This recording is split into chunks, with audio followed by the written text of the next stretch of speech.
For this project, you really just need some duct tape and some scissors. The first thing you want to do is clean off your surface completely. Then you will begin building your base.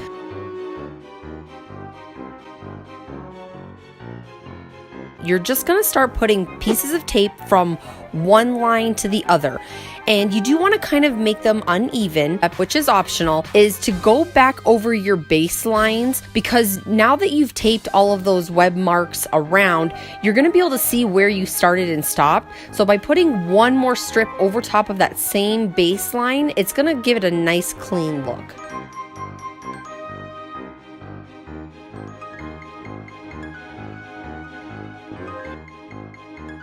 To begin, you're going to start filling your 3 trash bags with as many leaves as you can. Tuck the trash bags inside of each other so that you have one long trash bag.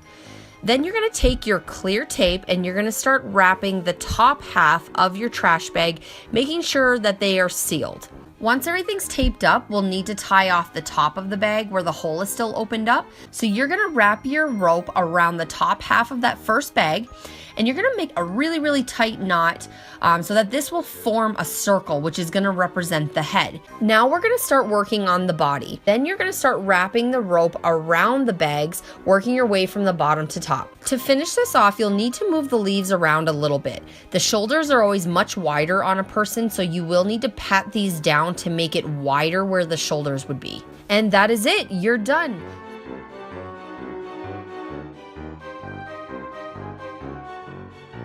All you really need is this plastic bucket and a pair of scissors. You may also need some tape, but wait to the end to find out if you do or not. The first thing you need to do is to cut the plastic handle off the container. We want to cut the back side of it. You're going to simply just cut one straight line down the back of the plastic bucket. Then you'll begin cutting the bottom out. So just kind of follow that line that you'll see and make sure the entire bottom is completely cut out. Now all you have to do is slip it over your light. You can kind of see that it's on an angle, or this is where the tape comes in, and you can kind of squish the bucket together and the 2 sides will overlap, and then just place some tape going across, and that's it. So now when you turn your light on, you'll see this bright glowing orange container. It's a little hard to see in my camera, but you really can see the shape of the face very well. For this project, you will need some gray spray paint, some wood stakes, some washers, wood screws, screwdriver, permanent marker, some black paint, and a paintbrush, an X-Acto knife, and some webbing, but this is optional. You will also need a large piece of rigid insulation. We're going to outline the tombstone, so use a marker or pencil, and you're just going to curve the top a little bit and then go straight down to the bottom. Then using your knife, you're going to carve along that edge that you just drew. Next, we're going to take our gray spray paint, and you're going to want to start along the edges and then just kind of fill it in and just make sure that it's completely coated so you can't see any of the pink. Now I'm using a screwdriver to make little indentations and marks so that it looks more authentic. Once you have the tombstone the way you want it, then you'll use some of the black paint to fill in those cracks and outline those indentations and all the jagged marks that you made. Now it's time to put some lettering on the tombstone.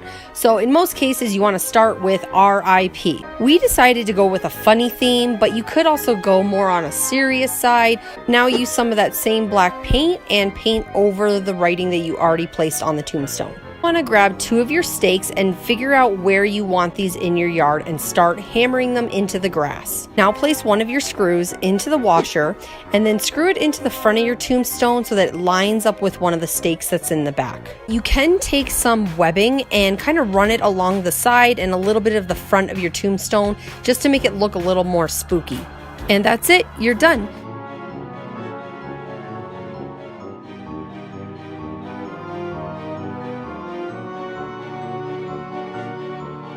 To begin, you're going to cut the legs off of a pair of white pantyhose. Then you're going to find something circular, so either newspaper, a rock, or maybe even a foam ball, and then you're going to wrap some paper towel around it. You're going to take that and shove it into the bottom of the pantyhose.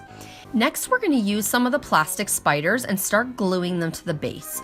So the spiders should be overlapping, there should be a lot of them, and really fill the bottom of that sack. As you start making your way up, it can slowly start spreading out. Lastly, you'll just hang it from your ceiling or from your porch. Alright guys, so that's it for today's video. If you liked it, please give me a thumbs up, and if you want to see more, don't forget to subscribe.